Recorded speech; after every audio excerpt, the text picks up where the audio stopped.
एक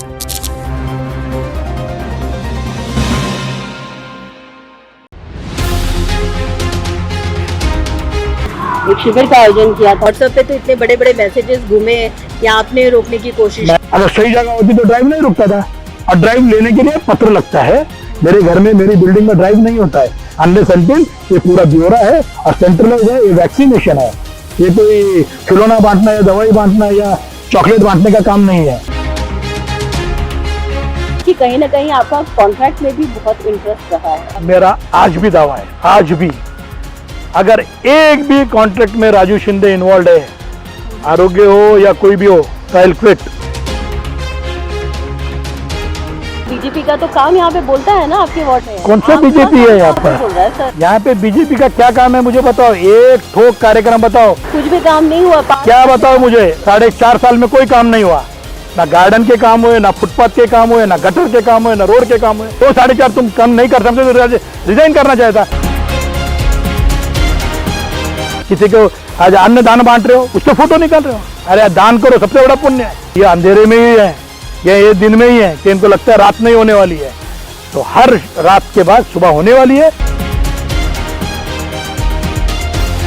अधिकार का व्यक्ति अपना नगर सेवक, अपना सेवक, अपना फैमिली मेंबर, अपना भैया समझ के वोट करेंगे। ये मुझे दावा है, दावा ही नहीं, लोग मेरे को वापस महापालिका में भेजेंगे।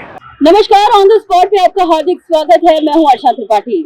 आज हमारे साथ तीखे सवाल मगर सीधे जवाब में मौजूद है पैनल नंबर 26 से प्रतिनिधित्व करने वाले पूर्व नगर सेवक राजू शिंदे। सर, स्वागत है आपका नवीन नेटवर्क। नमस्कार। क्या बात है सर, कभी आप कांग्रेस से आपका जुड़ाव कुछ ज्यादा दिखता है, कभी राष्ट्रवादी कांग्रेस पार्टी से नजदीकी आ जाती है, तो कभी आप शिवसेना के एकदम नजदीक दिखाई देते हैं। माजरा क्या चल रहा है? राजू शिंदे है कहाँ पे? सबसे पहले मैं हूँ जनता के साथ हूँ, ये आपको स्पष्ट करना चाहता हूँ।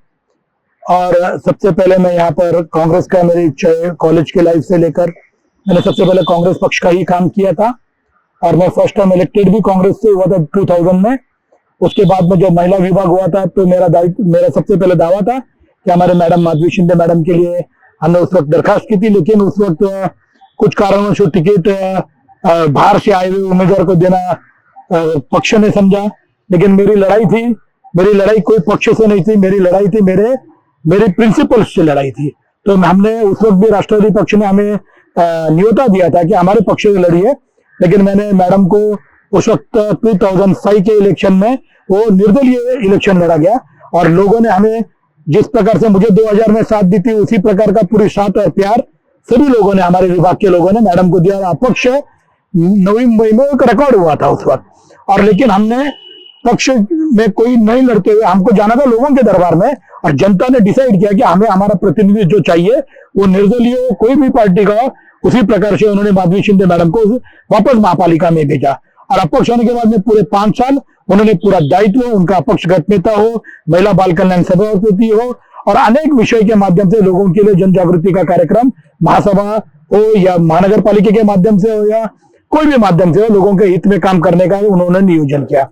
उसके बाद में 2010 के इलेक्शन के अंदर मैंने उस वक्त राष्ट्रवादी में प्रवेश किया, क्योंकि तब तक मेरा, जब मैं पार्टी में था ही नहीं, मैं अपक्ष था, तो मैंने कोई पार्टी छोड़ी नहीं। पार्टी ने मुझे उस वक्त नकारा था तो मैंने किया था। उसके बाद में 2010 से 2015 तक मैं राष्ट्रवादी का ही था, और राष्ट्रवादी का नगर सेवक था। लोगों ने फिर प्यार दिया। अगर एक ही व्यक्ति को अगर बार बार 2000 में कांग्रेस के टिकट पे दिया, 2005 में निर्दलीय चुना, 2010 में राष्ट्रवादी ने चुना, इसका मतलब लोगों का प्यार, लोगों का विश्वास हमारे ऊपर पूरा 100% है। और उसकी ही बदौलत थी कि उसके बाद में मैं परिवहन समिति पे गया। परिवहन समिति 2021 तक मैं परिवहन समिति के ऊपर मेंबर था, और उसके बाद में जिस प्रकार अभी आपने कहा कि और दूसरी कोई पार्टी में मैंने भाजपा में भाजपा, मैं यही पूछ रही हूँ, आपके नेता तो थे हमारे राष्ट्रवादी के नेता थे, तब तक मैं उनके साथ था। जब स्प्लिट हो गया और जब उन्होंने भाजपा में प्रवेश किया, तो मैंने कभी भी, मैं उस वक्त में नेता के साथ था, बाकी पार्टी में नहीं था, क्योंकि मेरा कोई भी प्रवेश भाजपा में नहीं है। भाजपा में मैंने कभी प्रवेश नहीं किया और ना किया था उस वक्त। लेकिन जो आपने दूसरा एक पूछा है कि शिवसेना के बहुत सारे लोगों की नजदीकियां हैं, मैं आपको एक चीज बताना चाहता हूं, राजकारण विरुद्ध भी अगर कुछ चीजें होती है तो आपको जब लोगों के काम होते हैं, और आज तो महाविकास आघाड़ी है, और महाविकास आघाड़ी में काम करते हुए यहाँ के हमारे मुख्यमंत्री ही उद्धव साहब हैं, वो शिवसेना के हैं, हमारे अजीत दादा उप मुख्यमंत्री है वो राष्ट्रवादी के हैं, और यहाँ के सर्वे सर्वा जो कांग्रेस पक्ष के दूरा विधानसभा में संभालते हैं वो बाला साहब थोराट साहब, वो कांग्रेस से। तो जब महाविकास आघाड़ी में काम करने के समय यहाँ पर शिवसेना के नजदीक यह विषय ही नहीं आता है। मैं आज भी पवार साहब के विचारों से, अजीत दादा के नेतृत्व में, जयंत पाटिल साहब के इसमें हम आज भी राष्ट्रवादी पक्ष का ही काम करता हूँ।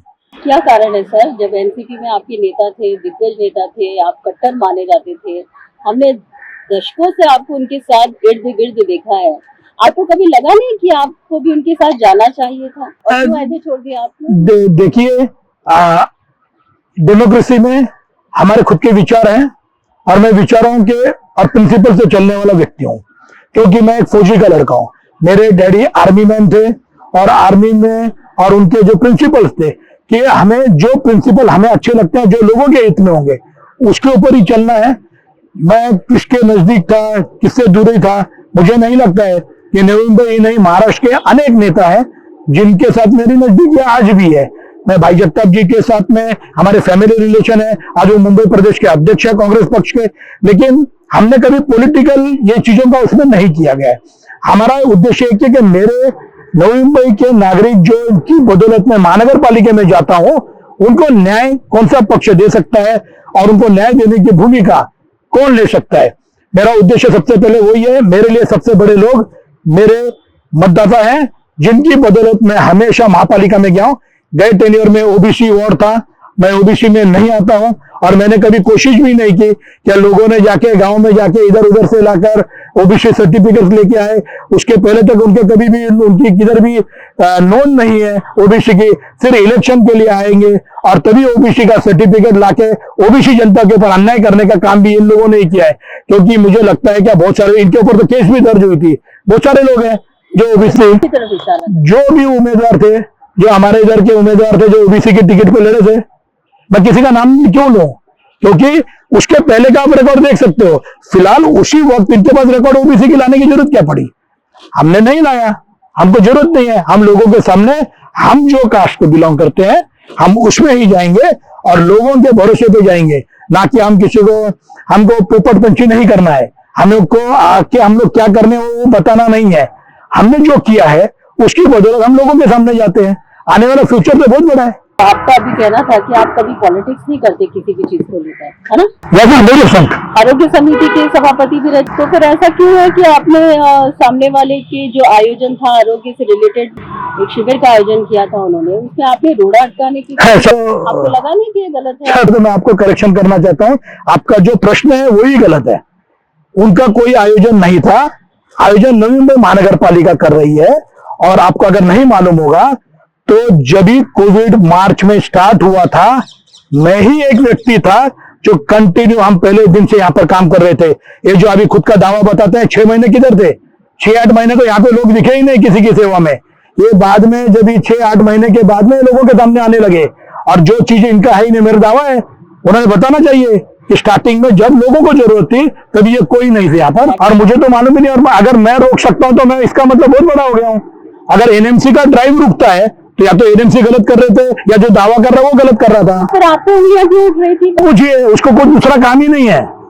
जिस आदमी को कोई काम नहीं है, और ड्राइव के एनालिसिस आप देख सकते हो मेरे इसमें, मैं कम से कम डेली 10,000 लोगों को नवी मुंबई महानगर पालिका का ड्राइव कौन सी सोसाइटी में होगा, कौन से रोड पे होगा, कौन से हॉस्पिटल में होगा, न्यू बॉम्बे का पूरा ब्यौरा रोज का रोज देता हूं। और मेरे को तो पहले ये बताना चाहिए कि आप उनको पूछिए कि उन्होंने कौन सा ड्राइव लिया था। मैं कमिश्नर साहब से बात की है तो कमिश्नर साहब बोलते हैं ऐसा कोई ड्राइव है नहीं, और महानगर पालिका का ड्राइव है।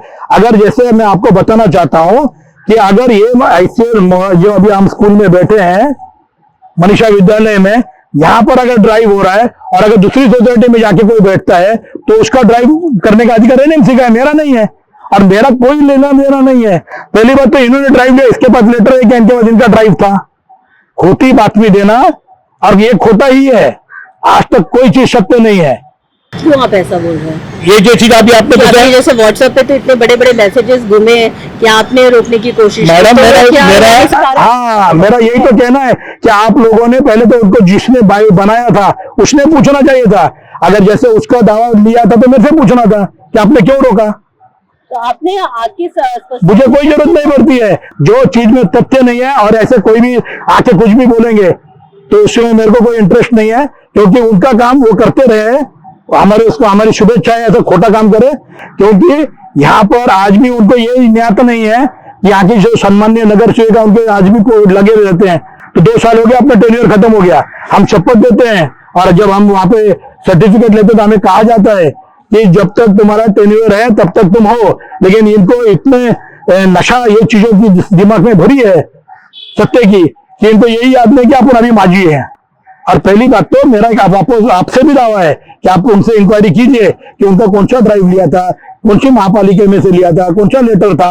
मुझे तो नहीं लगता उन्होंने महानगर पालिका में दिया था, हो सकता है और कोई महानगर पालिका का ड्राइव उनका होगा, क्योंकि उनको यही नहीं मालूम। सबसे पहले तो कॉमन सेंस चाहिए। अगर म्यूनसिपालिटी एनएमसी का ड्राइव रुकता कैसे, ये मुझे नहीं समझा अभी तक। और आप जैसे लोगों ने पूछना चाहिए था तुम्हारा ड्राइव रुका क्यों और क्यों रुका, किसने रोका। अगर रुका होगा कोई डॉक्टर तो होगा, वो क्यों वहां से चला गया। तो क्या घबराहट क्या थी कि उन्होंने उंगलियां आप पर उठाई? जो आदमी, देखिए आदमी किसका नाम लेता है, हम तो कभी नाम नहीं लिया, मैंने तो अभी भी नाम नहीं लिया और मैं कभी इनका नाम भी नहीं लूंगा, क्योंकि ये हमेशा नेगेटिव प्रचार के ऊपर इनका काम है और मेरा विजन हमेशा पॉजिटिव रहा है। मैं नेगेटिव काम नहीं करता हूं। अगर मुझे वो एक ड्राइव हो गया, इसके पहले अभी तो ड्राइव में है कितने लोग, अभी तो आपको मालूम नहीं होगा, वैक्सीन में आपको ढूंढना पड़ता है। एक आदमी जाते हैं तो 10 लोग आने तक रुकना पड़ता है, तो इसका ड्राइव कौन सा रुक गया। मतलब ये सब खोटा है। ये तो मेरे को बताने की जरूरत नहीं, 8 दिन पहले का मेरे को लगता है स्टेटमेंट था, तो 8 दिन में ऐसे कौन सा 1000 लोग आ गए, इसका ड्राइव रुक गया। या तो तुम गुनहगार हो, तुमने गलत किया है, या फिर एनएमसी वाले चले गए तो वो गुनहगार थे, वो गलत जगह आए थे। अगर सही जगह होती तो ड्राइव नहीं रुकता था। और ड्राइव लेने के लिए पत्र लगता है, तुमको ड्राइव किधर लेना चाहिए महापालिका सैंक्शन करती है। मेरे घर में मेरी बिल्डिंग में ड्राइव नहीं होता है अनलेस अनटिल ये पूरा ब्यौरा है और सेंट्रलाइज है, ये वैक्सीनेशन है। ये कोई खिलौना बांटना या दवाई बांटना या चॉकलेट बांटने का काम नहीं है। सर लेकिन इतना आप गुस्से में आग बबूला क्यों हो रहे हैं? अगर आप सच्चे हैं तो इतना आग बबूला होने का आग कारण क्या बबूला है? नहीं है, मैंने आपका पूरा प्रश्न आस्ते आस्ते दिया है। क्या अभी जैसे आप लोगों ने पूछा मुझे, उसी प्रकार उसका ड्राइव ऐसे उसमें गया है। मैं जब भी मेरा नाम आने के बाद में मैंने इंक्वायरी किया, तब तो मुझे मालूम ही नहीं था कि मुझे असली किस्सा क्या हुआ है, क्योंकि मेरा काम ये नहीं है सब ड्राइव। मैं जब लोगों को प्रोत्साहन करता हूँ और मैं लोगों के इंटरेस्ट में काम करना, इनकी तरह नहीं हूँ कि दूसरी जगह किसका ड्राइव और अपन वो उसका ड्राइव हमने किया बोल के दिखाने का। मेरे आज भी नोटिंग देखो, मैं आज भी जो चीज भेजता हूँ, नवी मुंबई महानगर पालिका का ड्राइव, और उसमें कोई तकलीफ है तो एनी असिस्टेंट कॉल मी, ये मेरा सेंटेंस होता है, नीचे लिखा होता है कि अगर आपको उसमें कोई तकलीफ है, किधर मार्ग जाना नहीं मालूम है क्या है, कुछ ऑब्स्टेकल आता है तो you can call me, I am there to face anything. लेकिन इसमें जब भी मेरे को इंक्वायरी में ऐसा मालूम पड़ा कि ड्राइव वो रोड पे थी उसके ऑफिस के इधर से और पूरा स्टाफ इसके ऑफिस के इधर बैठे थे, तो कोई व्यक्ति वहां से सीनियर सिटीजन जा रहे थे, उन्होंने देखा कि मतलब ड्राइव तो ठीक है लेकिन ये ऑफिस में बैठ के क्यों कर रहे हैं। तो उन्होंने हेड ऑफिस में फोन किया और जब हेड ऑफिस से फोन आया कि वो लेडी को, डॉक्टर को पूछा गया कि तुम वहां कैसे क्या कर रहे हो, तभी वो वहां से निकले। तो इसमें मेरा क्या संबंध आता है? तो तुम्हारे ऑफिस में बैठ के ड्राइव होता कैसे है? क्या आपके काम से लोग घबरा रहे हैं क्या, या आप इस बार इलेक्शन उनके खिलाफ लड़ने वाले? मैं किसके खिलाफ नहीं लड़ रहा हूँ, मैं तो यहाँ पे, मेरा इतिहास है, मैं यही एरिया हूँ, यहाँ पे मैं 80 में आया हूँ, मेरा बचपना यहाँ गया है, यहाँ पे मेरी पूरी लाइफ में, अभी आप सोचते हो कि मेरा 53 एज के अंदर मैं अगर 42 एज यहाँ पे निकला है तो मेरी उम्र के कितना परसेंटेज यहाँ पे मैंने खिलाया है। और वही एरिया है, सेक्टर 15 ही है, मैं यहाँ से वहाँ से नहीं आया हूँ। डायरेक्ट आर्मी हेडक्वार्टर दिल्ली से सीधा हम लोग यहीं आए, और एक फौजी का लड़का हूँ तो कभी डरा नहीं, ना डरूंगा। मैं सिर्फ मेरे कॉन्शियस को और मेरे प्रिंसिपल से निगड़ित रह के काम करता हूँ। जो लड़ रहे हैं वो मेरे सामने लड़े या कुछ भी करे, वो उनका विषय, मेरा नहीं है।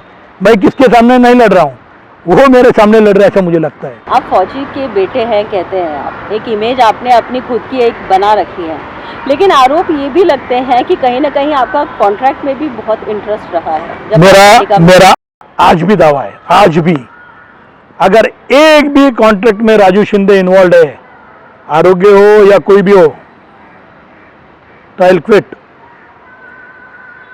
कोई भी कॉन्ट्रैक्ट। आरोग्य का तो विषय ही नहीं आता है, छोड़ देंगे पार्टी? 100%। आरोग्य का मेरा विषय ही नहीं है कोई है। आरोग्य में आज तक जब हमारा काम है लोगों को हित में काम करने का है। अभी आप जाके इंक्वायरी करो किसके कॉन्ट्रैक्ट चल रहे हैं आरोग्य में, और जाओ हॉस्पिटल में देख लो कौन कौन कॉन्ट्रैक्ट है, किसके लोग लगाने के काम किसके हैं, मेडिकल शॉप किसके चल रहे हैं, देख लो जाके। मेरा एक ही चीज़ का है कि मैं पॉजिटिव काम करने वाला इंसान हूँ। मेरा आज भी पॉजिटिवनेस है, लोगों को अच्छी सर्विसेज मिले, आरोग्य में लोगों को न्याय मिले, ये भूमिका मेरी आज भी है, आने वाले भविष्य में भी रहेगी। इसके लिए जो आरोग्य के अंदर का जो डेवलपमेंट है वो सबसे ज़्यादा मेरे कार्यकाल में हुआ है। आज तक डॉक्टर्स को प्रमोशंस नहीं होते थे, स्टाफ नर्सेस को पूछा नहीं जाता था, वार्ड बॉय की क्या हालत थी आप जाके देख सकते हो, लेकिन ये इनको किसी को ध्यान नहीं था उसी के ऊपर। आज हमारी यंत्रणा, हम यहाँ पर ऑफिस में सबसे पहले नवी मुंबई नहीं पूरे महाराष्ट्र के अंदर आरोग्य सभापति का कैबिन हॉस्पिटल में होना चाहिए, ये मैंने 2002 में करके दिखाया है। मेरे को भी हेड ऑफिस में जाके बैठ सकता था, लेकिन मेरा इंटेंशन था कि वहाँ पे तभी 2 रुपया 5 रुपये की पर्ची काटने वाला इंसान मुझे मिलने क्यों हेड ऑफिस आएगा। मैं लोगों के दरवाजे पे जाना चाहिए, मैंने लोगों को जाके पूछना चाहिए। और मैं जब भी हॉस्पिटल जाता था उस वक्त मैं राउंड मारता था हॉस्पिटल में कि जिसका कोई नहीं है, जो अकेला बैठा है, उसको जाके पूछता था बाबा तुमको क्या तकलीफ है, हम लोग क्या हेल्प कर सकते हैं। तो हमारा नियोजन लोगों के, जो गरीब लोग हैं जो हमारे भरोसे पे आते हैं, मुंबई महानगर पालिका के भरोसे पे आते हैं, उनको न्याय देने का काम हमने करना चाहिए। आपने न्याय देने का काम किया अपने कार्यकाल में, लेकिन अब सब समय बदल चुका है। यहाँ पर बीजेपी फुल फोर्स में है, बीजेपी की ताकत है, और बीजेपी का तो काम यहाँ पे बोलता है ना आपके वार्ड में। कौन सा बीजेपी है यहाँ पर? बोल रहा है सर, यहाँ पे बीजेपी का क्या काम है मुझे बताओ, एक ठोक कार्यक्रम बताओ। कुछ भी काम नहीं हुआ। क्या बताओ मुझे, हमारे इधर 5 साल के अंदर तुमने रोड और रास्ते के काम निकाले, 4.5 साल लोगों के इधर कौन खिलवाड़ किया? चैलेंज है मेरा, 4.5 साल में कोई काम नहीं हुआ, ना गार्डन के काम हुए, ना फुटपाथ के काम हुए, ना गटर के काम हुए, ना रोड के काम हुए। जो दायित्व था नवी मुंबई महानगर पालिका का, सदस्यों को जाने दो, सदस्य का काम तो बाद में आता है। सदस्य फिर क्यों 6 महीने में काम निकले, लास्ट के 6 महीने में सब काम निकले। 4.5 साल तुमने सत्ता के। मेरा कहना है कि जिस दिन मैं इलेक्ट होता हूँ वेरी सेकंड में मेरा काम होना चाहिए लोगों के हित में। क्यों 4.5 तुम कम नहीं कर सकते तो रिजाइन करना चाहता। और तुम 4 साल में 5 साल में कितनी बार सभापति बने? हर वक्त हर साल सभापति थे, क्योंकि कोalition गवर्नमेंट थी, राष्ट्रवादी और कांग्रेस के।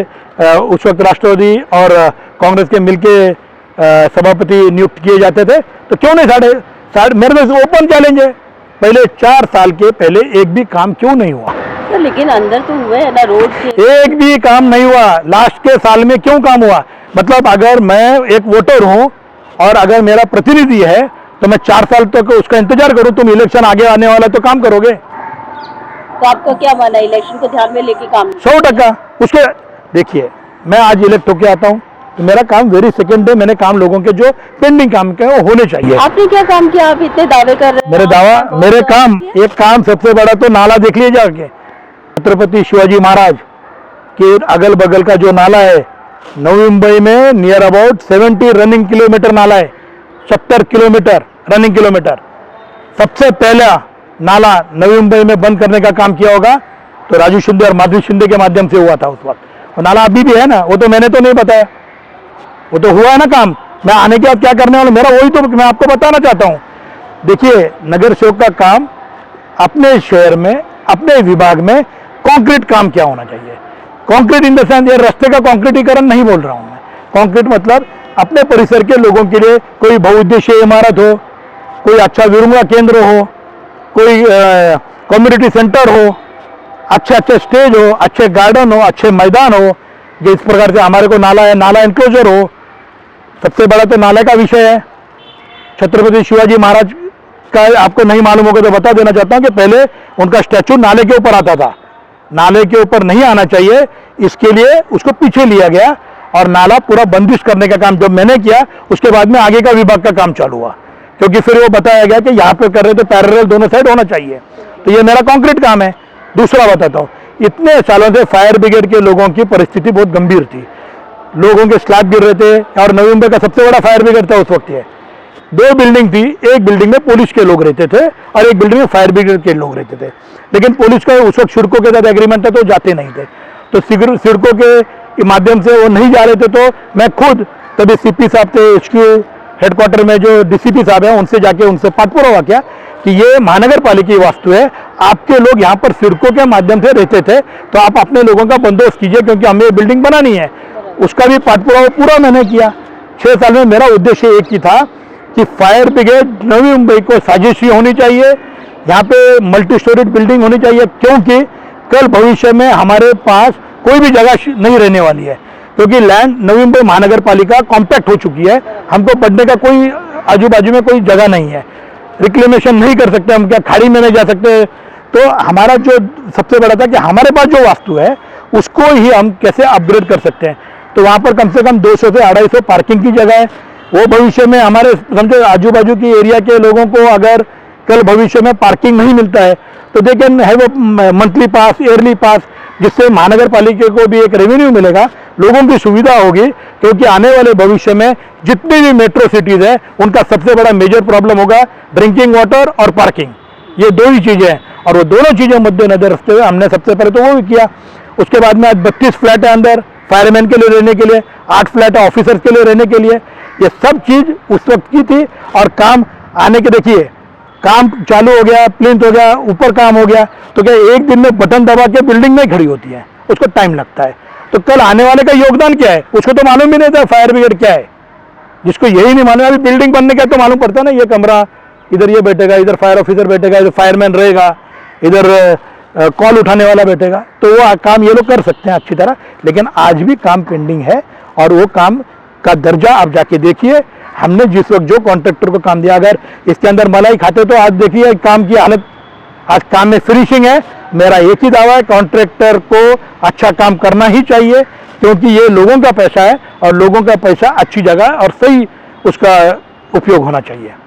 आप इतना काम का दावा कर रहे हैं, बहुउद्देशीय इमारत, जिम की हालत क्या है, यहाँ पे फिटनेस की तरफ कुछ भी ध्यान नहीं दिख रहा है। आप बोल रहे हैं कि आप पब्लिक के लिए बहुत काम करते हैं, सामने वाले कुछ नहीं करते हैं, जो कि आप सिटिंग नगर सेवक या नगर सेविका जो भी हैं, तो आपने क्यों नहीं अभी तक कदम उठाया, आपने क्यों नहीं आवाज़ उठाई इन सब चीज़ों? देखिए, सबसे पहले तो हमारे इधर सेक्टर 16 में एक बहुउद्देशीय इमारत है जो कि उस वक्त के मित्तल बिल्डर के ताबे में आ चुकी थी। उस वक्त मैंने सिडको में उसका पूरा फॉलोअप लेके वो जो प्लॉट है उधर जिम रिजर्वेशन का प्लॉट था, वो सिडको से जाकर वो कैंसिल करा के, जो कि बिल्डिंग के लोगों ने उधर उस वक्त बिल्डर ने गार्डन बनाया था, वो गार्डन तोड़वाया, उसका पूरा पेमेंट नवी मुंबई महानगर पालिका के माध्यम से 1 डे पेमेंट में खुद जाके वहाँ पे कही किया है। वहाँ पे बाद में बहुउद्देशीय इमारत बनी, वहाँ पर बहुत सारे संस्कार भारती के क्लासेस चलते थे, पेंटिंग के क्लासेस चलते थे, ड्राइंग के क्लासेस होते थे, यूनिसेक्स जिम बनी थी जेंट्स लेडीज़ के लिए। और मेरे को उस बात का गर्व था उस वक्त कि हमने AC जिम उस वक्त बनाई थी, नियर अबाउट 4.5 हज़ार रुपये में साल का, उस वक्त पूरी फैसिलिटी हम लोग देते थे। लेकिन जिस प्रकार से मैंने बताया कि हम पॉजिटिव काम करते हैं और नेगेटिव काम करने वालों ने उसके अंदर ये लेट इधर क्यों जिम चल रही है, ये क्यों हो रहा है, बहुत सारी चीज़ों का, और उसके ऊपर बाजू के सब साइन मार के दिया। लेकिन जब भी मैंने लोगों से पूछा कि बाबा तुम्हारे को क्या दिक्कत थी, तुम्हारे ही लोगों का था, क्योंकि बहुत सारे लोगों का एनिवर्सरी का प्रोग्राम हो, बर्थडे के प्रोग्राम हो, आज वहाँ पे मिडिल क्लास के लोग रहते हैं, कोई भी हॉल में आप जाओगे तो 3-4 हज़ार रुपया हॉल का भाड़ा है। यहाँ पर हम लोग ने एक भी सिंगल पैसा उनसे चार्ज नहीं करते थे, हम फ्री में देते थे। लाइट का बिल भी हमारा मंडल भरता था। कहने का तात्पर्य है कि हम जो लोकेलिटी से आए हैं तो हमें हमारे लोगों की तकलीफ मालूम है, कि हम लोग भी एक छोटे से घर से आए थे, तो हमारे को मालूम है हमारे आजू बाजू के लोगों की भी आज तकलीफें हैं। ठीक है, भगवान की दया से आज सब लोग अपग्रेड हो गए, बच्चे अच्छे काम पर लग गए हैं, अच्छे जॉब कर रहे हैं, तो सबका ये जो हमारा LIG का घर था जो 1-2 स्टोरीड बिल्डिंग हो गया, तो वो मुझे बहुत उसमें खुशी लगती है कि बच्चों ने घर बनाए, अपने अपने लोगों के घर की प्रगति हुई। लेकिन सिर्फ वो चीज़ हम कर रहे थे, हम लोगों को सेवा दे रहे थे, इन्होंने साइन किया। तो जब मुझे पूछा कि साइन किसके, जाके पूछे तो बोले हमको मालूम ही नहीं, साइन हमने की ही नहीं है। यानी सिग्नेचर कैंपेन सब झूठा था क्या? 30-40 साइन लिए थे, वो भी लोगों को मैंने पूछा नाम जाके, जैसा अभी अर्चना जी है, मैंने बोला अर्चना जी आ रहे आपकी साइन है, बोले मुझे मालूम ही नहीं है। तो ठीक है, उसके बावजूद भी मेरा एक कहना है कि तुम अगर सत्ते में आते हो तुम लोगों के पॉजिटिवनेस में काम कीजिए। हमने कभी भी नहीं कहा है कि जब तुम दूसरे को एक उंगली दिखा तो 4 उंगली मेरी साइड भी है, इसका लोगों ने ध्यान रखना चाहिए, वो चीज़ तो बंद हो गई। लेकिन आज 6 साल हो गए, वास्तु पूरी बंद है। हाइट है इस बात की कि लाखों रुपये खर्च करने के बाद में जो चीज़ बनी थी लोगों की सेवा के लिए, हमारे प्रशासन का भी मैं निषेध करता हूँ। हमारे प्रशासन को तो बंद चीज़ की भी नोंद नहीं थी। और ये नगर सेवक जो खुद को बोलते हैं, इन्होंने क्या किया 6 साल में? 6 साल बंद क्यों थी पहले? मेरा कहना ठीक है, तुमको एक मंडल चला रहा है, ठीक है, सैक हो गया, दूसरा मंडल दो। मैंने तो कमिश्नर को जाके बताया था, महानगर पालिका क्यों नहीं चालू करती है, या उनकी कोई संस्था है तो उनको भी दे दो, ओपन बोला था। लेकिन इनकी वो भी काम नहीं हुआ। और लास्ट में अभी 1-1.5 महीने पहले तक वो बिल्डिंग में पीपल के पेड़ आ गए हैं अंदर। मतलब मुझे दुख इस बात का लगता है कि ऐसी चीज़ हमने हमारे लोगों के लिए बनाई थी और इनको ये चीज़ का ज्ञान नहीं है। 4 साल में क्यों नहीं चालू की? यानी टैक्स पेयर के पैसे की बर्बादी करने का काम किया है। क्योंकि ये तो मेरा चैलेंज है ना, ठीक है, तुम नगर सेवक थे ना, तो क्यों नहीं हुआ काम? तो आपका कहना है उनके कारण ही ये सब पूरा हो रहा है? 100%। तो मेरे कारण क्यों होगा? मेरे टाइम पे तो चालू था, जब तुम आए तो बंद हुआ। बंद होने के बाद तुम करो ना, 6 महीने में चालू तो कर सकते थे। टेंडर प्रोसेस हो, बाकी टेंडर निकले, ये टेंडर क्यों नहीं निकलता है? तुम दो, कोई भी महिला मंडल को दो, कोई संस्था को दो। वर्ष टू वर्ष मैंने बोला, महापालिका ने वाचनालय हो, अभ्यासिका हो, संस्कार भारती के क्लासेस हो, कुछ भी करो, लेकिन इनको यही नहीं मालूम था। लास्ट में 1-1.5 महीना पहले मैं खुद कमिश्नर को जाके बोला उधर, तब इनके जो लोग हैं, जो मालमत्ता जिनके पास नोंद है, उनको यही नहीं मालूम था कि अपनी मालमत्ता वैकेंट है, बंद है। और ये आंख बंद किया है। एक आदमी होता है ना, आंख बंद करता है और एक नाटक करता है, तो ये चीज इनकी है। नाटक कौन कर रहा है? जो माजी नगर सेवक तो वही नाटक करे, नगर सेविका मैडम के काल में था, तो अगर वो बंद चीज थी तो चालू क्यों नहीं हुआ? मेरा वही प्रश्न है। कोशिश तो किया होगा ना सर? अरे मैडम, आज 6 साल हो गया, इधर 6-15 दिन में होता है चालू। हमारा कहना नहीं है ना कि हमें चाहिए, हमने तो कोई ऑब्जेक्शन नहीं दिया कि हमें चाहिए। हमने तो बोला था महापालिका चालू करे। 2 दिन में काम होता है, 2 दिन में वो सैंक्शन ले सकते हैं। और ये चीज तुम्हारी वास्तु है, तुमको किसी से लेना नहीं है। कहने का मतलब यह है कि तुम लोगों ने ही यहाँ के लोगों को नजरअंदाज किया है, कोई भी सेवा देने में अकार्यक्षम रहे हो। बंद बिल्डिंग है। और आज 1.5 महीने पहले मैंने खुद कमिश्नर से मीटिंग लिया। मेरे सामने कमिश्नर साहब ने सिटी इंजीनियर को बताया, माल विभाग के डीएमसी को बताया कि मुझे 3 दिन में रिपोर्ट चाहिए। सेकेंड डे वो आदमी मेरे ऑफिस में, शायद ती वास्तु कुठे दाखवा। मतलब आप सोचिए, महानगर पालिका के अधिकारी आके मेरे ऑफिस में पूछते हैं कि वो वास्तु किधर है, वो दिखाओ। मतलब तुम्हारे पास इसकी भी नोटिंग नहीं है। तो इनका मतलब इनका कोई पाठपुरावा नहीं था। और 8 दिन में जाके नारियल फोड़ते हैं काम चालू झालं म्हणून। आप विरोधक है? मैं विरोधक के लिए नहीं बता रहा हूँ, मैं वापस आपको करेक्शन कर रहा हूँ। मेरा कोई विरोधक का बात नहीं करता हूँ। आज भी बंद है तो विरोधक का विषय किधर आया? मैं लोगों के प्रतिनिधि हूँ और मुझे यहाँ के लोगों की जो तकलीफ है वो मुझे मालूम है, इनको नहीं मालूम है। ये रहे नहीं है, ये वो लोकेलिटी में नहीं रहे हैं कि एक घर के अंदर 2 बच्चे बड़े हो गए, छोटा बच्चा है घर में, उनके बच्चे हैं, पढ़ाई आदमी किधर करेगा? ये चीजें, मेरा सिंपल लॉजिक है ना। तुम थे ना सत्य में, सिर्फ सभापति बन के घूमने के लिए थे क्या? क्यों नहीं चालू किया काम? मेरा सिंपल लॉजिक है। अभी आरोप ये भी लगता है कि आप जैसे काम गिना चुके हैं कि आपने ये किया है प्रभाग के लिए, बाकी लोग बस नारियल फोड़ने का काम कर रहे हैं। लेकिन आरोप आप पे भी लगते हैं कि आपने भी कुछ नहीं काम किया। हर काम का आप हमेशा क्रेडिट लेने के लिए सामने आ जाते हैं। मैडम, मैंने जो अभी काम बताया आपको, वो कौन किए? इसमें क्रेडिट का सवाल किधर आता है? दूसरा कौन था? मैंने किया। भी आप कोरोना काल में भी थे। आरोप तो मैं बताया ना, झूठा काम करने का काम ये बहुत अच्छी तरीके कर सकते हैं और झूठा ही करेंगे। जनता सब जानती है, लोगों को मालूम है कौन था और कौन नहीं था। 6 महीने स्टार्टिंग में ये लोग किधर थे? हम लोग डेली हमारे ऑफिस में थे, हमारे बिट्टू के ऑफिस में, लोगों को वहां से सेंट्रलाइज कर रहे थे, हर चीज में हम लोग वहां पे रुके थे। ये लोग किधर थे 6-8 महीना? 6-8 महीने के बाद तो दिखे ये लोग, जब भी लोगों को मूल जरूरत थी, जिस वक्त लोग पैनिक हो चुके थे, लोगों को नहीं मालूम था क्या करना है। फोटो निकाल के भेजने में मैडम, आपको मैं आके यहाँ पे खाने का पैकेट दे रहा हूं, मैं आपकी लाचारी दिखाने का काम राजू शिंदे नहीं करेगा। क्यों करूंगा? आज मेरी परिस्थिति कल खराब होगी तो मैं कल आप फोटो निकालोगे मेरा? लोगों को अन्नदान हमने दिया, वैक्सीनेशन जो आर्सेनिक टैबलेट्स का घर घर पे बांटा गया, हर घर पे बांटा गया। लेकिन इसका मतलब मैं किसी की लाचारी का फायदा नहीं उठाऊंगा। 4 जन को बुला के वहां पे पैकेट दे रहे हो आप। लोगों की परिस्थिति हर वक्त चेंज होती है, ना कि तुम दिखाओ फोटो वहां पे मास्क दे रहे हो, फोटो निकाल रहे हो। अरे मास्क हमने भी 2-10 हजार मास्क बांटे, लेकिन फोटो क्यों निकालना है? हमारा कर्तव्य है। जो शहर में हम रहते हैं, जिनकी बदौलत हम प्रतिनिधि बनते हैं, तो हमारा पहला कर्तव्य है कि उनको फोटो निकलने में मतलब क्या, मुझे नहीं समझा आज तक। अरे आप किसी की लाचारी का फायदा मत उठाओ। काम कर रहे हैं, अभी लोग बताएंगे ना, अरे आपके ही लोगों से पूछो, पत्रकारों से, आधे से लोगों के हॉस्पिटलाइजेशन हो।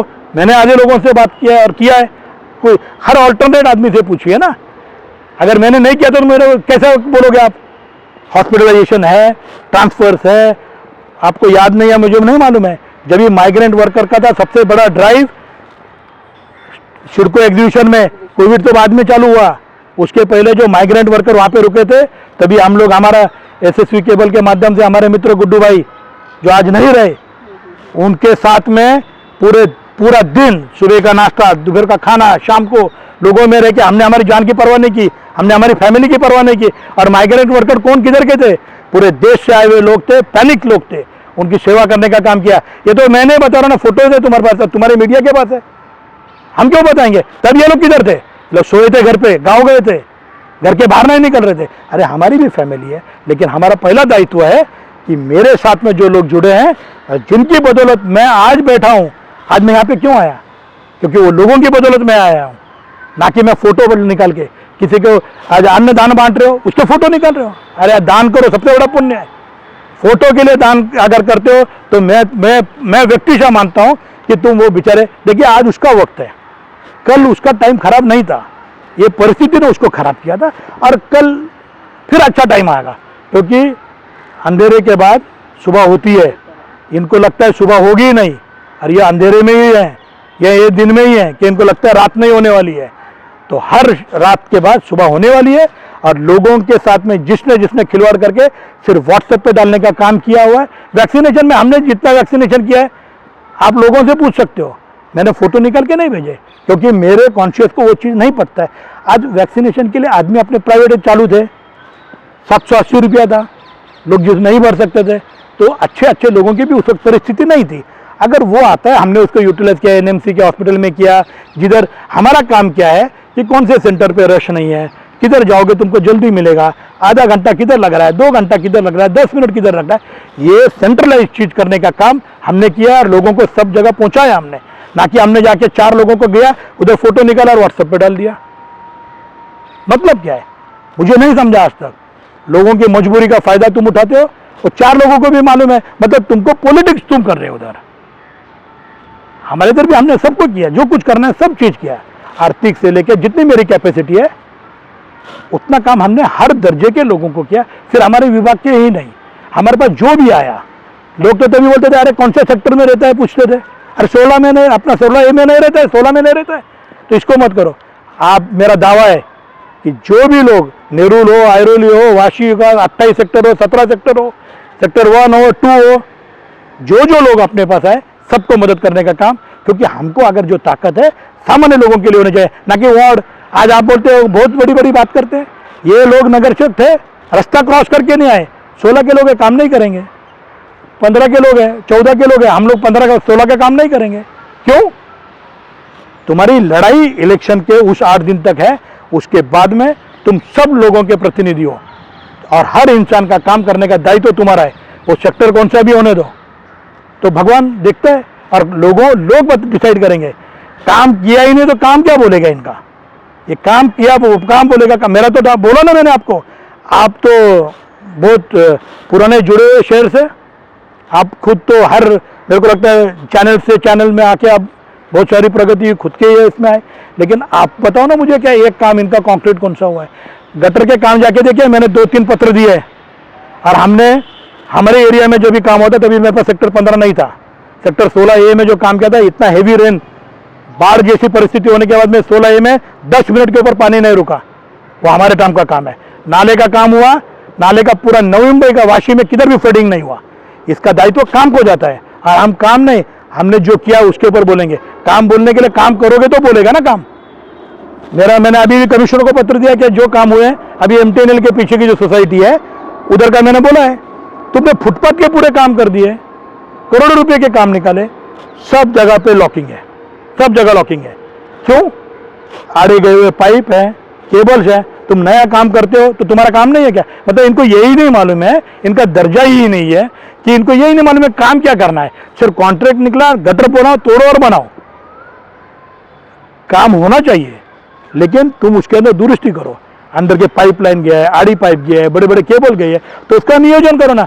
अब आप सोचिए एक स्टॉर्म वाटर ड्रेन है, आधा फुट अगर उसका पाइप रहेगा तो इधर से पानी फ्लो किधर होगा? मतलब आधा फुट पानी 100% तुम्हारे नाले में रहेगा। तो ये सिविल का फेलियर है, इंजीनियरिंग फेलियर है, और ये लोग आंख बंद करके बैठे थे क्योंकि इनके लागे बंदे थे।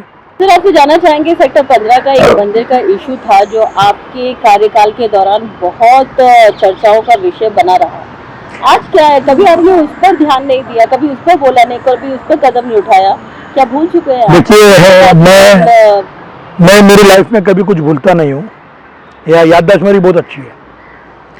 हमारे इधर जो शनि मंदिर था हनुमान जी का, बहुत साल पहले का मंदिर था, लेकिन उस वक्त जब भी बनाया था वहाँ के सब लोगों ने मिलकर, हम लोग भी थे उसमें, सभी लोगों की भावना थी कि एक अपना मंदिर होना चाहिए। कब मार्केट वाले लोग थे सब, वहाँ पे वो मंदिर बनाया गया। मंदिर बनाने के बाद में वो आता था फुटपाथ के ऊपर बना था, जो मार्केट के बीच में था। बाद में हाईकोर्ट जी, सन्मान्य हाईकोर्ट ने आदेशित किया क्या कितने फुटपाथ के मंदिर हो जो ऐसा गलत जगह पे परमिशन के बगैर निकाले जाए। तो उस वक्त जो इंस्पेक्टर साहब थे, हमारे वार्ड ऑफिसर थे, उन्होंने आके विनंती की कि सर ये मंदिर अगर इलीगल है, मतलब मुझे कोई इसमें ये इशू नहीं है, लेकिन अगर है तो सम्मानपूर्वक वो चीज़, हम लोग लॉ फॉलो करने वाले लोग हैं। सपोर्ट किया उसको? हाँ, 100% सपोर्ट किया। हाँ, कोर्ट, देखिए कोर्ट हमारी डेमोक्रेसी में हमारा सर्वोच्च है, कोर्ट है, और सम्मान्य उच्च न्यायालय का जो आदेश था वो हमने पारित करने के लिए, हमने कोई ऑब्जेक्शन उसमें नहीं लिखा। जहाँ की ठीक है ना, फुटपाथ था, हमारा कहना है कि फुटपाथ वैकेंट होने चाहिए, सही बात है आपकी। हमने उस वक्त साथ दी और मंदिर वहाँ से निकाला गया। लेकिन आप यकीन नहीं करोगे कि मंदिर निकलने के बाद में यही नगर सेवक थे कि इनके बाद में मंदिर निकाला, उधर हॉकर्स बैठा दिए। वो हॉकर्स का हफ्ता कौन लेता है? मैंने कहा जो बैठाया वही लेगा। कौन थे? उधर बैठे कैसे? मेरे चैलेंज है उधर, क्यों? फिर निकालो ना, हमने तो दावा किया है ना, तो क्यों प्रोटेक्ट करते हो उसको? बैठाओ क्यों नहीं? इन्होंने एक बार भी बोला कि वो मंदिर की जगह खाली होनी चाहिए। तुम दावा करते हो ना कि अधिकारी हफ्ता लेते हैं, इनकी बाइट है जाके जमीन पे बैठ जाने का, बैठाना इनका ही काम है, और इनके लोगों को दूसरी जगह नहीं मिलेगी तो ये जमीन पे बैठते हैं। समझ गए ना? अधिकारी के पास जाके बैठ जाएंगे। अरे हम प्रतिनिधि है, अधिकारी को सच है तो सच का काम होना चाहिए। अगर हम उसको गलत काम बोलेंगे तो कैसे करेगा काम? मतलब हम जमीन पे बैठ जाएं। मंदिर के पहले वहां पे कोई नहीं था, यही नगर सेविका थी, तो फिर वहां पे जगह को तुम वैकेंट करने का क्यों नहीं दिया पत्र? वो जगह थी ना वैकेंट, तो मेरा कहना है कि मंदिर की जगह को पान पोई बना दीजिए, उधर कुछ भी वैकेंट रखिए। उधर तुम हॉकर्स मत, आज भी जाके देखिए, मुझे तो कंफर्म नहीं मालूम, लेकिन 50-50 हज़ार रुपया इसका रेंट दिया जाता है। रेंट? हाँ, अगर नहीं है तो उनको वैकेंट कर दो कल। तो कौन फोन करता है? देखिए, तो आप दावे के साथ? अब मैं ओपन आपके सामने बोल रहा हूँ, उसका पैसा कौन लेता है? अगर अरे मैडम मेरी बात सुनिए, जो वहां के नगर सेवक थे, अगर वो नहीं लेते हैं तो उन्होंने कल के कल उसका लेटर देके उसको निकाल देना चाहिए। आज तक क्यों नहीं किया? आज 3-4 साल हो गया, हमने खुद दावा किया है, मैंने कमिश्नर को बोला है, मैंने वार्ड ऑफिसर को बोला है कि वहाँ पर वो टैंक अभी रिपेयरिंग में आ गया है, उसको इंजीनियरिंग डिपार्टमेंट का लेटर आ चुका है कि ये कभी भी गिर सकता है, तो भी इनका लालच अभी तक कम नहीं होता है। तो कहना है कि यहीं पे लोगों को प्रोत्साहन इस चीज का करने का कि जो मंदिर की जगह उधर लोग बैठे कैसे उधर? आज भी हॉकर्स के लाइसेंस वालों को जगह नहीं मिली है, तो टिपिकल कुछ लोगों को ही जगह क्यों मिलती है? किसी का आशीर्वाद है? आशीर्वाद नहीं, वो ही इन्वॉल्व है। आशीर्वाद तो ठीक है, समझ सकता हूँ, कोई गरीब इंसान को आशीर्वाद दूं, मेरा उसके आगे कहना है। अगर कोई सच्ची में नीडी आदमी होता उसको अगर जगह देते तो मुझे कोई तकलीफ नहीं थी।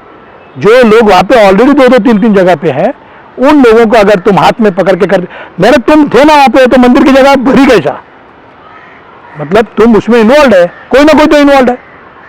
तुम है कोई भी, अगर तुम इन्वॉल्व नहीं हो तो तुम निकल दो। जब नगर सेवक का कार्यकाल था उस समय आपने बढ़ चढ़कर एक शब्द का इस्तेमाल किया था, रीडेवलपमेंट। जी। क्या आपको लगता है कि आज जरूरत है यहाँ पर और इस चुनाव में ये सबसे प्रमुख मुद्दा बनकर साबित हो रहा है। देखिए, मैं सबसे पहले तो सम्मान्य मंत्री महोदय एकनाथ जी शिंदे साहब, राजन विचारे साहब हैं उनके साथ में, नाटा साहब हैं, क्योंकि ये महाविकास आघाड़ी का विषय है और इनको पूरा समर्थन देने का काम अगर किसने किया है तो मुख्यमंत्री उद्धव ठाकरे साहब, हमारे नेता उप मुख्यमंत्री अजीतदादा पवार साहब और बाला साहब थोरात साहब। इसके पहले आपको मालूम होगा कि जिस प्रकार से आपने कहा कि रीडेवलपमेंट का विषय है, सिर्फ इलेक्शन आएगा तो एक महीना पहले रीडेवलपमेंट का जीआर की बात होती थी। बिल्कुल, ये तो हम भी जानते हैं। आप ही दिखाते थे, हम तो बोलते नहीं थे, आप दिखाते थे आपके चैनल पे। आता रीडेवलपमेंट होना, कल होगा, नारियल फूट गए। 15 हर साल 26 जनवरी 15 अगस्त को नारियल फूटता है। इधर टावर बनने वाला है, हमारे इधर का C2 टाइप का एक प्रोजेक्ट है। सामान्य लोग रहते हैं उसमें, हमारे परिचित जिन्होंने हमेशा बहुत बार हमसे निगड़ित रहे, फैमिली मेंबर थे, 25 से 30 लोग अपना जीवन की यात्रा समाप्त कर चुके हैं, मतलब एज वाइज हो या जो भी है। लेकिन उनका एक सपना था कि हम छोटे घर में रहे, आलीशान फ्लैट हमको मिलेगा आज नहीं तो कल। 17-18 साल से वो प्रोजेक्ट आज भी अटका हुआ है। क्यों, कौन अटका? अभी इसके पहले सत्ता किसकी थी मैं क्यों बताऊं किसी को, हम तो नगर सेवक थे सिर्फ, लेकिन हमारे हाथ में रीडेवलपमेंट नहीं था। और मैं किशोर पाटकर को धन्यवाद करता हूं कि उसने यहाँ के सामान्य से सामान्य लोगों को न्याय देने का काम रीडेवलपमेंट के माध्यम से सतत 18-20 साल का उसका फॉलोअप लिया है। और देखिए, आदमी कौन सी भी पार्टी का होने दो, आज मंदाताई ने आमदार है हमारे विभाग की, उन्होंने रीडेवलपमेंट के हित में हो, जेटी बनाने के हित में हो, लोगों के हित में उन्होंने काम किया है, तो हम उसको डिनाई नहीं करेंगे। क्योंकि मेरा कॉन्शियस ये नहीं कहता है कि जो जिसने किया उसको हम बोलेंगे। तो ये 5 साल पहले ये नगर सेविका थी ना हमारे इधर की, क्यों नहीं उसका पाठपूरा किया? तुम थे ना सत्य में, तुम अगर हमको तो 5 साल के अंदर तो रीडेवलपमेंट स्टार्ट हुआ। चलो मेरे टाइम के ऊपर तो जीआर नहीं था, बहुत सारी जो टेक्निकल क्वेरीज थी, लेकिन गए 5 साल के अंदर सेक्टर 9-10 में रीडेवलपमेंट अगर स्टार्ट हो सकता है तो यही जिम्मेदार है ना, इन्होंने करना चाहिए था, क्यों नहीं किया? मेरे को तो एक भी जगह इनका नहीं दिखता है, ना हाउस के अंदर ना किधर, कि हमारे लोगों को न्याय मिलना चाहिए, ऐसे इन्होंने किधर भी नहीं किया है। चाहते पारदर्शी हो, लोगों की सहमति हो तभी हो। मैडम, पारदर्शी मतलब नगर सेवक का पारदर्शी होना नहीं चाहिए, नगर सेवक का कोई लेना देना नहीं होना चाहिए कोई रिडेवलपमेंट में। वहाँ के नागरिक और जो रिडेवलपमेंट करने वाला है उनके अंदर पारदर्शिता होनी चाहिए। और हमारा काम है, अगर वो किधर तकलीफ में जाते हैं तो उनको मदद होनी चाहिए, क्योंकि हमारा इंटरेस्ट लोगों के अच्छे घर मिलने में, ना कि वो बिल्डर में इंटरेस्ट है हमें। तो 5 साल भी था तो क्यों नहीं किया? तभी कहा था क्या रिडेवलपमेंट हो जाएगा। अरे रिडेवलपमेंट जब तक यहाँ की यंत्रणा योग्य दिशा में नहीं जाएंगे तब तक ये रिडेवलपमेंट ये लोग होने नहीं देंगे, क्योंकि इनकी मनीषा नहीं है, इनकी इच्छा नहीं है। इच्छा अगर होती तो किशोर पाटकर राष्ट्रवादी से बीजेपी में उनके साथ जाते थे रिडेवलपमेंट के लिए, लेकिन उन्होंने अपना स्टेप सही लिया, ऐसे मुझे आज लग रहा है। शिवसेना में गए, लोगों को घर तो मिलना स्टार्ट हो गया, लेकिन उनको उंगलियां भी तो उठ रही हैं। देखिए मैंने वापस आपको बताया, जो काम करते हैं उसके ऊपर ही उंगली उठाएंगे, तुमने क्यों नहीं किया? अगर तुम लोग ये चीज कर देते थे तो आज तुमको किसी के ऊपर पॉइंट आउट करने की जरूरत नहीं था। तुम्हारा कॉन्शियस अगर किसी का उसको क्लियर नहीं था, इसके लिए हम दूसरे को उंगली, देखिए फेल हो चुके मान्य करो ना। आप मानते हैं वो लोग फेल हो गए? फेल नहीं हुए तो टावर क्यों बन रहे हैं? फेल हुए तो ही तो टावर बन रहे हैं ना दूसरे। ये इसके पहले क्या विषय था? सबसे बड़ी हाइट में बताता हूँ, ये जिनके नगर सेवक के फेलियर है। हमारे कार्यकाल में जो हमारे छोटे घर है LIG के घर, जिसको G+1 का परमिशन मिलता है, पनवेल का जो एयरपोर्ट का काम निकला, तो एक सो कॉल्ड एक नियम होता है कि एविएशन की सर्टिफिकेट लगता है, समझे ना। तो एविएशन के सर्टिफिकेट में ब्लाइंड था कि everyone should who will go for the any development they will need redevelopment aviation certificate, ठीक है। हमारे B2 के घर बनेंगे ये 1 से 2 माला, समझे ना। तो हमको भी वो लागू हो गया, क्योंकि नियम क्या कहता है, जब when you dig, when you have a CC, तुमको एविएशन सर्टिफिकेट लगेगा। उस वक्त हमने एविएशन मिनिस्टर तक बात की और मैंने उसका पूरा पाठ पूरा हुआ किया, सिडको के एमडीओ, हमारे कमिश्नर हो, लेकिन उनका कहना था कि हमारे अधिकार में नहीं है, क्योंकि एविएशन का सर्टिफिकेट की एनओसी रिवोक करने के अधिकार सिर्फ और सिर्फ केंद्रीय सेक्रेटरी को है, एविएशन वाले। तो हमने उसका पूरा, मैंने पर्सनल पार्ट पूरा उसका पूरा फॉलोअप किया पूरा पत्र। लेकिन उस वक्त मुझे हमारे उस वक्त के तत्कालीन खासदार संजीव नाइक साहब ने मदद की, क्योंकि वो हमारे तभी खासदार थे। लेकिन इंटरेस्ट में हमने लोगों का उसका पूरा फॉलोअप मैंने किया और वो निर्णय आने के बाद में पूरे नवी मुंबई के जो एलआईजी के घरों को एविएशन सर्टिफिकेट वेव हो गया, जिसकी वजह पूरे नवी मुंबई में आज देखो, आप ऐरोली देखो, घनसोली देखो, नेरुल देखो, कोपर घेरना, तुरुबा, वाशी, सीबीडी, शानपाड़ा, कोई एक विभाग नहीं है जिधर एलआईजी के लोग उससे त्रस्त नहीं थे। लेकिन वो निर्णय का भी सबसे बड़ा काम मैंने किया। बीओटी के नाम पर उस वक्त नवी मुंबई महानगर पालिका ने बहुत सारे प्लॉट निकाले थे। ये बिल्डिंग भी थी जिधर हम आज बैठे हैं, मनीषा विद्यालय, ये भी बीओटी में कोई बिल्डर को दे देंगे, स्कूल नाले की तरफ बनेगी, यहाँ पे टावर आने वाला था 28 माले का, नीचे कम से कम 25 दुकानें आने वाली थी। लेकिन मैं नगर सेवक होने के नाते और नवी मुंबई का एक नागरिक होने के नाते मैंने 32 बीओटी प्रोजेक्ट को विरोध किया।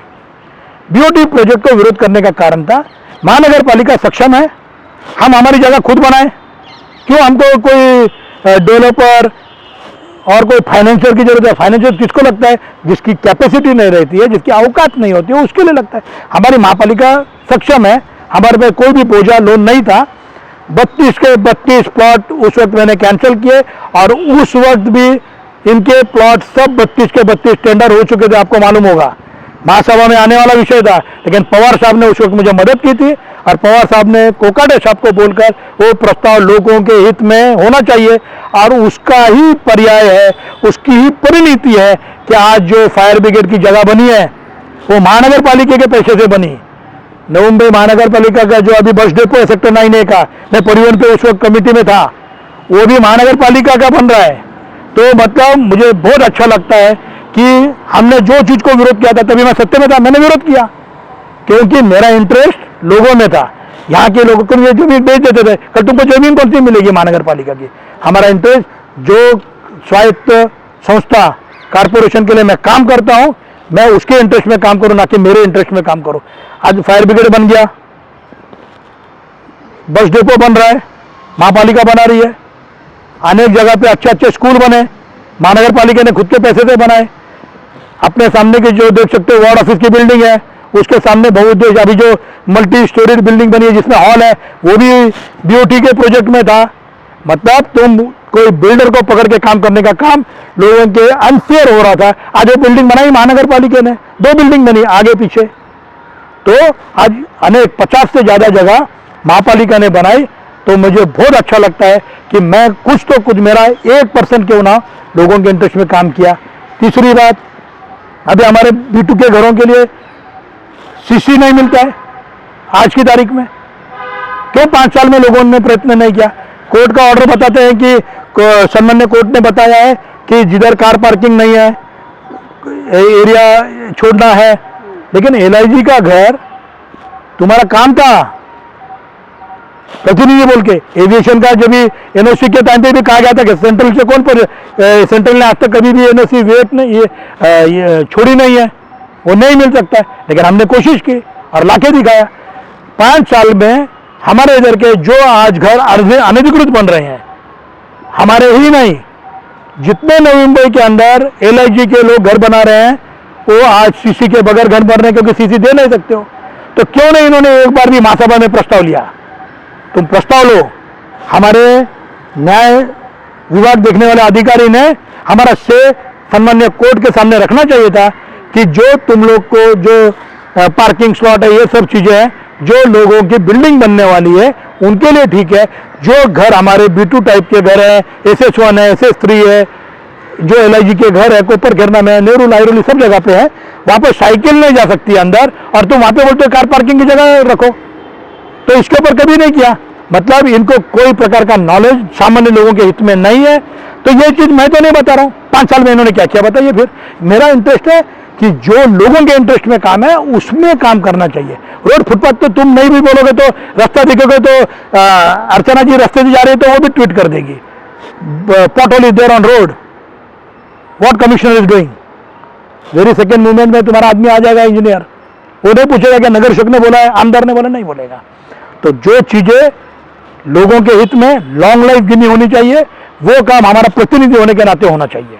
राजीव शिंदे जी, आपसे जानना चाहते हैं कि आप जिस प्रकार से आपने कहा कि आपने यहाँ पे बहुत सारे इनोवेटिव और अलग हटके काम करने में आपका यहाँ पे नाम का शुमार जाना जाता है, लेकिन बावजूद इसके आज इस बार जो नवी मुंबई महानगर पालिका का चुनाव होने जा रहा है पैनल पद्धति से है, बीजेपी की पूरी ताकत है, पूरा फुल फोर्स है, यहाँ पे सिटिंग कॉर्पोरेटर भी बीजेपी के ही माने जा रहे हैं।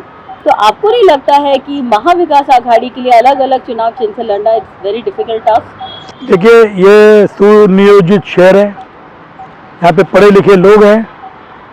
भाजपा की ताकत से ज़्यादा मैं कहना चाहता हूँ कि यहाँ पर लोगों ने इसके पहले सत्ता कौन से पक्ष को दी थी? राष्ट्रवादी का महापौर था। इसके पहले सलग 10-15 साल राष्ट्रवादी का महापौर था। कांग्रेस राष्ट्रवादी का अलायंस का महापौर था।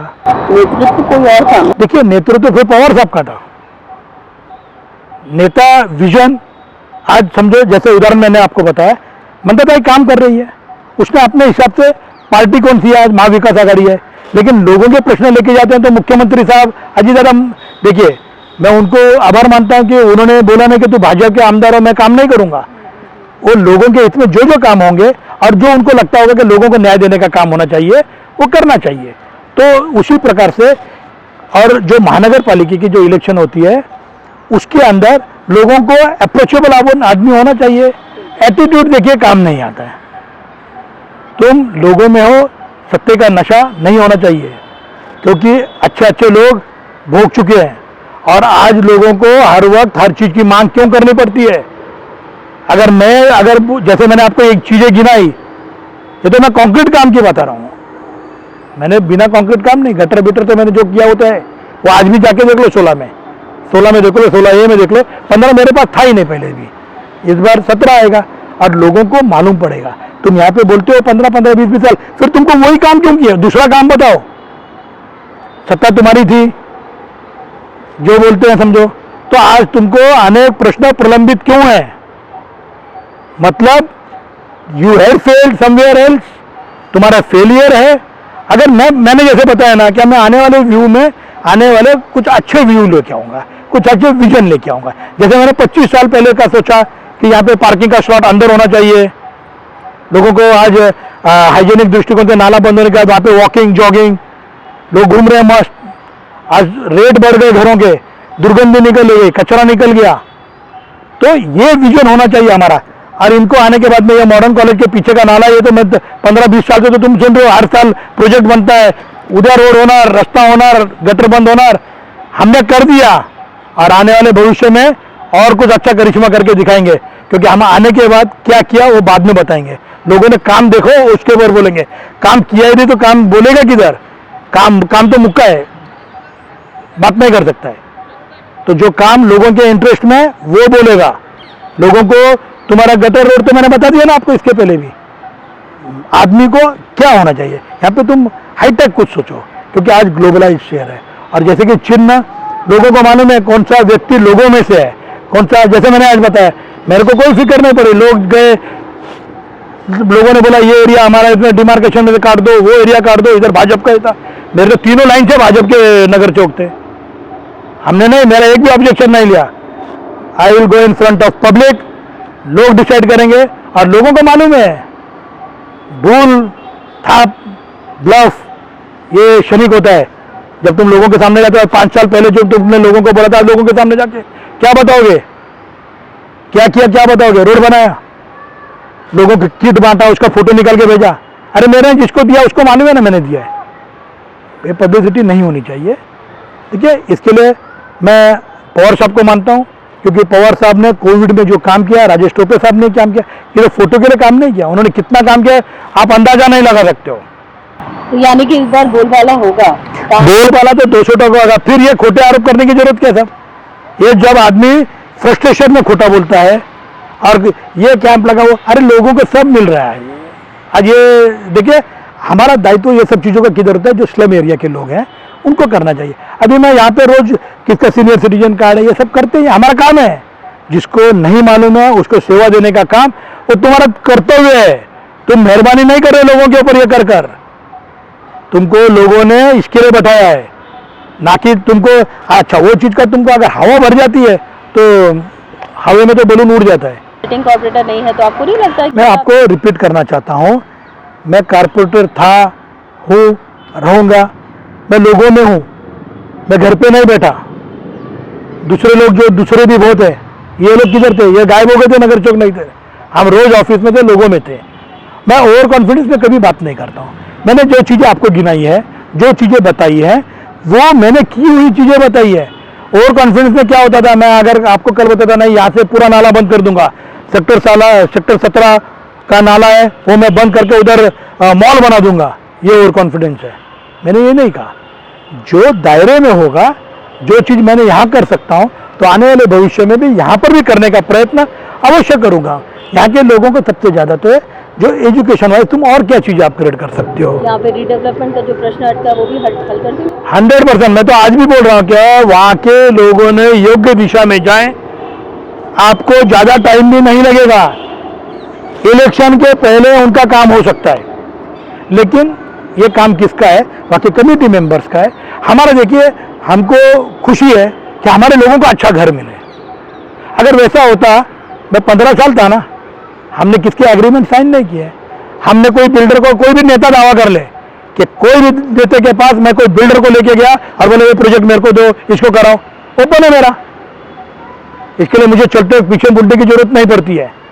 जिन्होंने साइन किए वो तकलीफ में है। हमने ना किसी बिल्डर के चापलूसीगिरी की। हमारा एक ही है, लोग अपना डिसाइड करें, लोग अपना ही प्रतिनिधित्व रखे, अपना ही योग्य डेवलपर को दे, जिससे कि उनको अच्छे घर मिले। उसके साथ में मैं लोगों के साथ में हूँ अच्छे घरों के बारे में। वो अगर कल बोले तो मैं कल उनको किधर चले उधर जाने के लिए मैं उनके साथ तैयार हूँ। जाते जाते अभी विरोधकों को क्या कहना चाहेंगे आप? मेरा कोई विरोधक है नहीं, मैं किसको मेरा विरोधक नहीं समझता हूँ। मैं मेरी जो जनता है, जिनके साथ गए 40-42 साल का मेरा पर्सनल टचअप है, मतलब 3 पीढ़ी है किधर 4 पीढ़ी है। लोग कहते हैं कि इमोशनल, राजू शिंदे इमोशनल ने, मैं साथ में उनके। इमोशनल कौन होता है? जो बाहर से आके रोता है, मेरा आखिरी वक्त है, संभाल लो, बचा लो। हम बचा लो आखिरी वक्त नहीं बोलने वाले, हम लोगों के सामने जाएंगे। तुम्हारे कुटुंब का हूँ, तुम्हारे साथ का हूँ, और 42 साल यहीं हूँ, मैं आया और गया नहीं हूँ। वही एरिया है 15-16 सेक्टर, बाकी के एरिया हमको जुड़े हैं नहीं हुए। सेक्टर 2 है, सेक्टर 1 है, सेक्टर 17 में भी बहुत सारे लोगों के काम किए। तभी मैंने कोई इंटेंशन नहीं रखा था कि आने वाला भविष्य में मेरे को सेक्टर 1, 2, 17 ऐड होगा और मेरे इनका काम होगा, मेरे वोटर बनेंगे। इनकी तरह काम नहीं किया है। तो मेरे लोग, एक घर का मेंबर, एक अपना अधिकार का व्यक्ति, अपना नगर चौक, अपना सेवक, अपना फैमिली मेंबर, अपना भैया समझ के वोट करेंगे। ये मुझे दावा है, दावा ही नहीं, लोग मेरे को वापस महापालिका में भेजेंगे। तो ये थे राजू शिंदे, जिनका मानना है कि इस बार नवी मुंबई महानगर पालिका चुनाव में लोग अपने बड़े भाई को इस बार महासभा की पटल पर उनकी आवाज बुलंद करने के लिए फिर भेजेंगे। तो चलिए ऑन द स्पॉट में नई शख्सियत के साथ फिर हाजिर होंगे। तब तक के लिए इजाजत देते हैं। नमस्कार, धन्यवाद आपका।